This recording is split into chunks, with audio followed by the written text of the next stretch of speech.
እየሰራንም ሱባኤ መያዝ ይቻላል። እየሰራንም መጸለይ እንችላለን። የቅድስና ሕይወትን ማምጣት ማቅረብ ይቻላል። ቢያንስ መታገል እንችላለን። በሰዓታችሁ እንዲጮህ ታደርጉታላችሁ። 3 ሰዓት፣ 6 ሰዓት፣ 9 ሰዓት፣ 11 ሰዓት እንደ ሱባኤ ማድረግ ትችላላችሁ። በኦዲዮ መስሪያ ቤት ውስጥ ያላችሁ ንግድ ላይ ያላችሁ ሰዎች ሰላም በአገር ውስጥም በውጭም ያላችሁ ውድ የዚግዛግ ቲዩብ ቤተሰቦች እንደምንቆያችሁኝ እንኳን ለነቢያት ጾም በሰላም አደረሳችሁ። ብዙዎቻችን ሱባኤ መያዝ ፈልገን ጸሎት ማድረግ ፈልገን ግን ያልተመቻቸልን የሥራ ሁኔታችን ያለንበት ሀገር ያልተመቻቸልን ግን እንዴት ነው ሱባኤ የምንይዘው? እንዴት ነው ጸሎት የምናደርገው? በእጃችን ያለውን ስልክ እንዴት ነው ለበጎ ነገር ለመንፈሳዊ ነገር የምናውለው የሚለውን ነገር በዚህ ቪዲዮ ላይ እናያለን ማለት ነው። መምህራችን እያንዳንዱ ነገር በደንብ አብራርቶ ሱባኤ እንዴት በስራ ላይ ያለን በትምህርት ላይ ያለን በተለያዩ ንግድ ሁኔታዎች ውስጥ ያለን እንዴት ነው ሱባኤ የምንይዘው የሚለውን ነገር በዚህ ቪዲዮ በደንብ አብራርተን የምናየው ይሆናል። በደንብ አዳምጡ እስከ መጨረሻው ትጠቀሙበታላችሁ፣ ታተርፉበታላችሁ። ይህንን ጾም ሁላችሁም በማንኛውም ሁኔታ ውስጥ ያላችሁ ወንድም እህቶች፣ የቤት እመቤቶች የሚሆናችሁ እህቶች፣ እናቶች ይህንን መንገድ ብትጠቀሙ በጣም ታተርፉበታላችሁ ማለት ነው።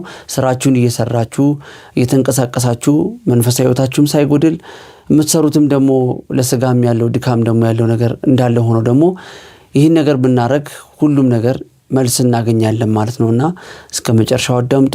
ላይክ፣ ሰብስክራይብ፣ ሼር በማድረግ የዚግዛግ ቲዩብ ቤተሰብ ይሁኑ። መልካም ቆይታ። እንደ ሱባኤ ማድረግ ትችላላችሁ። በኦዲዮ መስሪያ ቤት ውስጥ ያላችሁ ንግድ ላይ ያላችሁ ሰዎች 3 ሰዓት ላይ በሚሆኑበት ሰዓታችሁ እንዲጮህ ታደርጉታላችሁ። 3 ሰዓት፣ 6 ሰዓት፣ 9 ሰዓት፣ 11 ሰዓት እነዚህ 4 ጸሎቶች በቀን የሚጸለዩ ናቸው። በልብሳችሁ በኩል አድርጋችሁ አንዷን ኢርፎን እዚህ ጋር ማድረግ ነው። በገመድ ከሆነ ዋየርለስ ከሆነ ደግሞ እድለኞች ናቸው። በእርግጥ ቻርጅ ልትቸገሩ ትችላላችሁ። ግን 3 ሰዓት ላይ ከጸለያችሁ በኋላ እንደገና ቻርጅ ማድረግ ነው ለሚቀጥለው እንዲሆናችሁ። ስራ ይብላችሁ ለሱባኤ ነው የምላችሁ እና 3 ሰዓት ላይ ሰዓታችሁ ሲጮህ አቤቱ ጌታዬ ኢየሱስ ክርስቶስ ወይ በዚህ ሰዓት ለእኔ ስትል ተገርፈህልኛልና ከአጋንንት እስራት ከአጋንንት ግርፋት አድነኝ። ለእኔ ስትል ተገርፈህልኛል፣ ዋጋ ከፍለህልኛል፣ ቤዛዬ ነህ። አሁንም አጋንንት አስሮ ሊገርፈኝ ይፈልጋልና አድነኝ ትላላችሁ። በዚህ ሰዓት ዓለምን ለማጥፋት የምትመጣበት ሰዓት ነው ከጠዋቱ 3 ሰዓት። ስለዚህ እባክህን በበጎቹ በኩል በቀኝ በኩል አድርገኝ። አቤቱ ጌታ ኢየሱስ ክርስቶስ ሆይ አንተ እንድትወለድ ያበሰረህ ድንግል ማርያምን ያበሰራት ቅዱስ ገብርኤል መጥቶ እንዳበሰራት እኔንም መልካም ዜና አብስረኝ። በሕይወቴ ላይ ያለውን መከራ በሙሉ አስወግድልኝ። አቤቱ ጌታ ኢየሱስ ክርስቶስ ሆይ በዚህ ሰዓት 3 ደቂቃን እንዲያድን ቅዱስ ገብርኤልን ወደ 3 ደቂቃ ልከኸዋልና እኔንም ከእሳት አድነኝ። በቃ 3 ሰዓት ላይ እነዚህ እንጸልያለን ማለት ነው። 6 ሰዓት በሚሆንበት ሰዓት ደግሞ አጋንንት የሚሰለጥኑበት ሰዓት ስለሆነ ባክን ከነዚህ ከሚልከሰከሱ ከሚሽለኮለኩ አጋንንት አድነኝ ብላችሁ መዝሙር 90 ትጸልያላችሁ። ለምን? መዝሙር 90 ላይ በቀን ከሚበር ፍላጻ በሌሊት ከሚሄድ ክፉ ነገር አድነኝ ስለሚል ማለት ነው። መዝሙር 22ንም እግዚአብሔር እረኛዬ ነው የሚለውን ትጸልያላችሁ። 6 ሰዓት ላይ አጋንንት ይሰለጥናል፣ እኔንም አድነኝ። ከዛ ደግሞ እጁ የተቸነከረበት ሰዓት ነው። ችንካር እጁ የተወጋበት ቀነውኒ እደውየ የሚለው የስቅለት ቀን የምንለው ይሄን ነው። እጆችን ቸነከሩኝ። አቤቱ ጌታዬና አምላኬ መድኃኒቴ ኢየሱስ ክርስቶስ ሆይ በዚህ ሰዓት ሳዶር፣ አላዶር፣ ዳናት፣ አዴራ፣ ሮዳስ በተባሉት 5ቱ ቅንዋተ መስቀል እጅህን፣ እግርህን፣ ወገብህን ቸንክረውሃልና ለእኔ ስትል ተቸንክረሃልና አሁንም አጋንንት እኔን ሊቸነክሩኝ ስለሆነ አንተ በተቸነከርክበትና እኔን ለማዳን ባፈሰስከው ደምህ አጋንንትን ቸንክርልኝ ትላላችሁ። በዚህ ሰዓት አንተን ሲቸነክሩህ ድንግል ማርያም አልቅሳለች። የእሷ እንባ ዛሬ ምልጃ ሆኖ ይምጣልኝ። 6 ሰዓት ላይ ማለት ነው።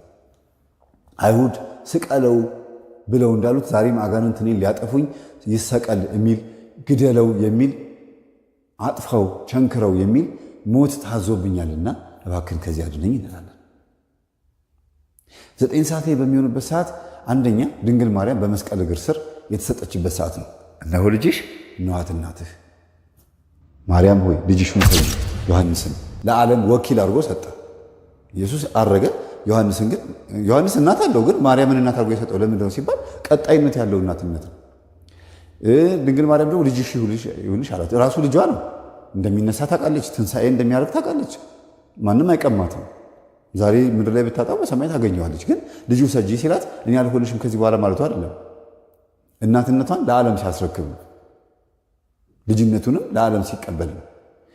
ስለዚህ እነሆ ልጅሽ እነኋት እናትህ የተባለበት ሰዓት ነው 9 ሰዓት እና እናቴ እመቤቴ ቅድስት ድንግል ማርያምን እናት አድርገህ ስለሰጠኝ በዚህ ሰዓት አመሰግንሃለሁ። ስለሷ ስትል እባክህን ጠላቴን ያዝልኝ እኔንም ይቅር በለኝ እንላለን። ቀጥሎ ደግሞ ፊያታዊ ዘየማን በቀኝ የተሰቀለውን የማረበት ሰዓት ነው። አልሰገደ፣ ገዳማት ለገዳማት አልዞረ፣ ወንበዴ ነበረ። ግን በመስቀል ላይ ተሰቅሎ አቤቱ ጌታዬና አምላኬ መድኃኒቴ ኢየሱስ ክርስቶስ ሆይ በመንግስት በመጣህ ጊዜ አስበኝ ሲለው እውነት እውነት እልሃለሁ ዛሬ በገነት ከኔ ጋር ትሆናለህ። ስለዚህ የፊያታዊ ዘየማንን ንስሐ የተቀበልክ ያችን ቅጽበት ኃጢአት ቅጽበት ጸሎት ተቀብለህ ዘላለማዊ ህይወቱን ወደ ገነት የሚያዞርበትን ለዘላለም የሰራውን 30ና 40 ዓመት ሙሉ የሰራውን ኃጢአት የተውክለት አምላክ የኔንም ኃጢአት ተውልኝ እንላለን 9 ሰዓት ሲሆን። ከዛ ደግሞ 7ቱን ቃላት 13 አይነት ቃላቶችን ተናግሯል በመስቀል ላይ ሆኖ። ተአምራትም ተፈጽመዋል። ጨረቃ ደም ለብሳለች፣ ከዋክብት ረግፈዋል፣ ፀሐይ ጨልማለች። እነዚህ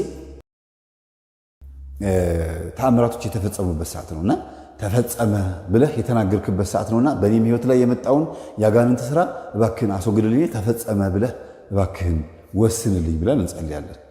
ተፈጸመ በለኝ ነው። ከዛ ራሱን ዘንበል አድርጎ ነፍሱን ሰጠ የሚል ቃላት አለ። ደግሞ 9 ሰዓት ላይ ልክ ሲሆን የሞተበት ሰዓት ነው። ጌታ ሆይ እኔን ለማዳን ሞተሃልና እስከ ሞት ድረስ ራስህን የሰጠኸው ስለምትወደኝ ነውና አመሰግንሃለሁ። እኔ ልጅህ እንደሆን ፈቅደሃልና አመሰግንሃለሁ። ምስጋና እናቀርባለን። 9 ሰዓት ላይ ልመና ብቻ መሆን የለበትም። 11 ሰዓት ላይ ደግሞ ዮሴፍና ኒቆዲሞስ ከመስቀል አውርደው ወደ መቃብር የወሰዱበት ሰዓት ነው። ጌታ ሆይ በዚህ ሰዓት ሰይጣንን ድል ለማድረግ ወደ ምድር ወደ መቃብር የገባህበት ሰዓት ነው። እኔን ግደለው ተብሎ የታዘዘብኝን መንፈስ ልክ እንደዚህ አንተ ወደ መቃብር ገብተህ ሞትን እንዲያስክልኝ የኔንም የሞት መንፈስ ያዝልኝ፣ የታዘዘብኝን የሞት መንፈስ እሰርልኝ። አንተ ሞተህ ብቻ አልቀረህምና አንተ ትንሣኤም ነህ። አንተ ትንሣኤ ባትሆን ወይም ደግሞ ባትነሳ ኖሮ እኔ ክርስቲያን አልባልም፣ ክርስትናን በዓለም ላይ አይሰበክም ነበር። ስለዚህ እኛ ህይወታችን ያንተ ትንሣኤ ነው። ስለዚህ እባክህን ትንሣኤን አቅርብልኝ፣ ሞትን አርቅልኝ፣ ለሞት የታዘዘብኝን ግደለው የተባለውን መተት አክሽፍልኝ እንላለን 11 ሰዓት ላይ። ይህንን እስካሁን የነገርኳችሁን ነገር በቃላችሁ ትይዙታላችሁ። ምን ምን እንዳልኩኝ ትጽፉታላችሁ። ጻፉት። አሁን ወደኋላ መልሳችሁ ትጽፉታላችሁ። ከጨረሳችሁ በኋላ ደቂቃውን ይዩት፣ ምን ስንት ደቂቃ ላይ እንደሆነ። አሁን ካወራሁት ከ10 ደቂቃ በፊት ነው ይህን መተረክ የጀመርኩት። ስለዚህ ልክ 3 ሰዓት በሚሆኑበት ሰዓት ኢርፎን ተሰኩና ወይ ሰይፈ መለኮት ሰይፈ ስላሴ ወይ የሆነ ጸሎት በቃ አይመችማ። ንግድ ቦታ ላይ ሆናችሁ ጸሎት መጽሐፍ መክፈት ስለማይመች እየሰራችሁ ወዲያ ወዲህ እያላችሁ ብሎኬት የምታመርተውም ሆንክ የሆነ ነገር ዕቃ የምታነሳ የምትጭን ወይ ቢሮ ውስጥም ወረቀት የምትጽፍ ኮምፒውተር ላይ የተቀመጥሽ ምንም ብትሆኝ ትችያለሽ። ጆሮሽ ላይ ሰክተሽ ጸሎቱን ማዳመጥ ቢያንስ በአፍ እንኳ ባትዩ አዳምጠሽ አሜን ተመስገን ከቻልሽ ደግሞ አብረሹ ማለት በለሆሳስ ወይም ደግሞ እሱ አሜን ሲል አብረሽ አሜን በማለት መከተል።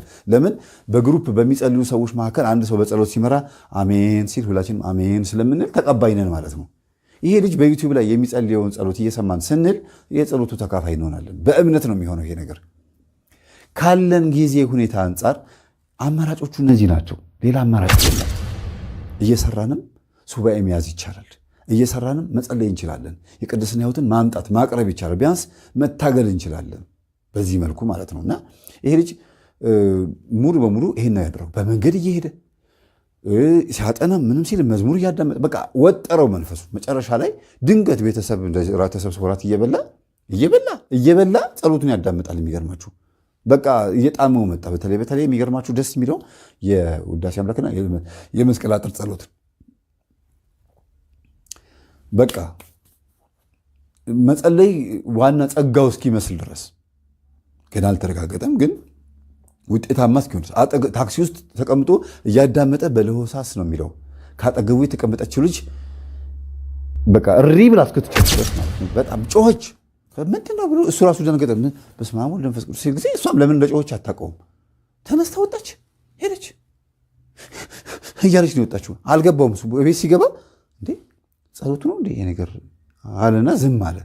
ከዛ በሚቀጥለው ቀንም እንደዚሁ ምንድን ነው የሱቃቸውን አባቱ የሱቃቸውን እንትን አምጣ ብሎት የሆነ ግብር ምናምን እንደዚህ የሆነ ነገር ከስራ ጋር በተገናኘ ሲሄድ ወረፋ ይዟል እና እያዳመጠ ነው። በቃ ጸሎት ብቻ ነው ልጁ፣ ሌላ ወንጌል ማማ አያዳምጥም። ጸሎት የኔን መጽሐፍ ቅዱስ ትረካውን ስጠኝ አለኝና እኔ የተረኩትም የተወሰነ ምዕራፍ ሰጠሁት። እኔ ላወጣው አልፈለግኩም ያለ ፍቃድ። ቤተክርስቲያን ፈቃዷን እስክትሰጠኝ ድረስ እኔ ከቤተክርስቲያን ፈቃድ ውጭ አልወጣም ብዬ መጽሐፍ ቅዱሱን ሙሉን ተርኬዋለሁ ብያቸዋለሁ። 80 አህዱን ሙሉ መጽሐፍ ቅዱሱን ይህንን ማለት ነው ሙሉ መጽሐፍ ቅዱሱን ተርኬዋለሁ ከማብራሪያ ጋር ብያቸዋለሁ። እና እግዚአብሔር ያቅርብልኝ ይህንን እንትን። ከዛ አንዳንድ ጊዜ የመዝሙረ ዳዊትን ስጠኝ ይለኝና መዝሙረ ዳዊትን እሰጠዋለሁ በቅርበት ስላለን ነውና ጸሎቱን እየጸለየ የሆነ ወረፋ ይዘው ግብር ቦታ አካባቢ ላይ ነው እሪ ብላስቸው ጊዜ ወይኔ ይሄ ነገር እንዴት ነው አልኩኛል። በቃ ለምን በተመስጦ ውስጥ ሆኖ ነው የሚያዳምጠው። ደስ ይላል በጣም መኪናው ሲወጣ ሲወርድ ምናምን ሰው ሲተራመስ ታያላችሁ። ግን አይምሯችሁ ህሊናችሁ በዚህ ነገር በጆሮ በኩል ወደ ህሊና ውስጥ ጸሎቱን ማስገባት ይቻላል። ቢያንስ እኔ ኃጢአተኛና በደለኛ ይቅር በለኝ እያልክ ሂድ አልኩት። ጆሮህን እንዳያም ሂርፎን ሰክተህ ስትሄድ አንደኛው ጆሮ ትንሽ አመመኝ አለኝ። አዎ ሲበዛ ጥሩ አይደለም፣ ግን እግዚአብሔር ደግሞ አሳልፎ አይሰጥም። ጆሮን ላይ ያለውን አውልቀውና ብትችል አንድ ጸሎት በቃል ሸምድድና እሱም ባፍ በለው አልኩት። መልካ ሩፋኤልን ባፉ ሸመደደው ጨረሰው። ስለ ጎልጎታ በፊትም ጀምር እኔ እና እሱ እንወዳደር ነበረ።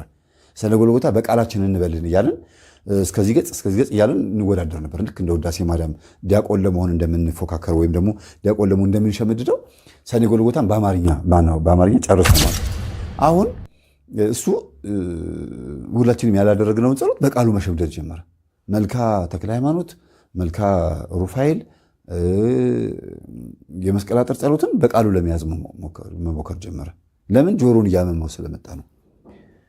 ሲበዛ ጥሩ አይደለም። እሱ ሙሉ ቀን ስለሚያዳምጥ ነው። እኛ ማታ ማታ ስንጸልይ ምንም ችግር የለውም። ወይም ጠዋት ብቻ ወይም ደግሞ የ20 ደቂቃ ብቻ በ3 ሰዓት ውስጥ የ20 ደቂቃ ጸሎት የምንጸልይ ከሆነ ችግር የለውም። እና እኔ ኃጢአተኛና በደለኛ ይቅር በለኝ፣ እንደ ኃጢአቴ ብዛት እንደ በደሌ ክፋት አትቁጠርብኝ፣ እንደ ቸርነትህና እንደ አምላክነትህ እንደ ይቅር ባይነትና እንደ ታጋሽነት ይሁንልን። ስለ ቅድስት ድንግል ማርያም ብለህ ማረኝ፣ ስለ ቅዱሳን መላእክት ብለህ ማረኝ፣ ይቅር በለኝ። በቅዱስ ሚካኤል ሰይፍ፣ በቅዱስ ገብርኤል ጦር፣ በቅዱስ ሩፋኤል እሳት፣ በቅዱስ ኡራኤል መብረቅ ጠላቴ የተመታ ይሁን። በአባቴ በአቡነ ተክለ ሃይማኖት፣ በአቡነ ገብረ መንፈስ ቅዱስ፣ በአቡነ እስትንፋሰ ክርስቶስ፣ በአባ መባጽዮን፣ በአቡነ ዜና ማርቆስ፣ በቅድስት አርሴማ፣ በቅድስት ክርስቶስ ሰምራ፣ በቅድስት ወለተ ጴጥሮስ፣ በቅድስት ባርበራ፣ በቅድስት ሳቤላ፣ በቅድስት ቴዎስቲና፣ በቅድስት አፎሚያ እያልን ሌሎችን ቅዱሳኖችን እየጠራን ያው መጨመር እንችላለን። በሳነ ሚካኤል ላይ ያለውን ደግሞ አካ፣ ኤንካ፣ ካዚን፣ አርያኪን፣ ኤርናኬ፣ ኬምካዮን፣ ፔጉ፣ ጌሎ፣ አስሄሌክ፣ አስሎ፣ አስከማ፣ አናሶሙ፣ ኤኔከምካም፣ ወዲና እያለን እንደዚህ ይሄዳል። ይህንን በቃላችን ብንይዘው በመንገድ ስንሄድ ቃሉን እየደጋገምን ስሞቹን ህቡ ስሞቹን ቅዱስ ኤልሻዳይ፣ ቅዱስ አዶናይ ጸባኦት፣ ኢየሱስ ክርስቶስ፣ መድኃኔዓለም፣ አማኑኤል፣ እግዚአብሔር ሥላሴ፣ ቅዱስ ኤልማስ፣ ያህዌ ይርኤ እየተባልክ የምትጠራ አምላካችን ሆይ በስሞችህ ባርከን ቀድሰን ጠላታችን አዋርድልን ስትሉ በቃ ሁሉ ነገር የተስተካከለ ነው የሚለው መንገዱ። ለምን እየተከተለ የሚሄድ የለም፣ እየመራ የሚሄድ የለም። ከፊት ሄዶ አለቃ ላይ አይጠብቃችሁም። ስራችሁ ላይ ሄዶ አያርፍም። የሚቃጠል ነገር የለም። የሚበላሽ የሚወድም ነገር የለም። ቢኖር እንኳን ድል ታደርጋላችሁ። በዙሪያችሁ ያሉ ነገር የተባረከ ይሆናል። ወደ እናንተ ምንም ነገር አይቀርብም። እናንተ ሁሉ ነገር ድል ስታደርጉት ነው የምታዩት። በተለይ መዝሙር 22 እና መዝሙር 90 እየጸለያችሁ ከሆነ ይሄንን የምትጠሩት ስም በቃ ተስተካከለ ማለት ነው። ግድ የላችሁም። በመጨረሻው ሰዓት ግን አሁን እንዳልኳችሁ ይህንን የጸሎት የኦዲዮ ጸሎት በመጸለይ መንፈሱን ድል አድርጎታል። እንዴት ብትሉ በመንገድ ሲሄድ ኦዲዮን ይጸልየዋል። አስቡት። ልክ 3 ሰዓት ላይ ሲሆን ያው እንደነገርኳችሁ አሁን ድጋሚ እናገራለሁ።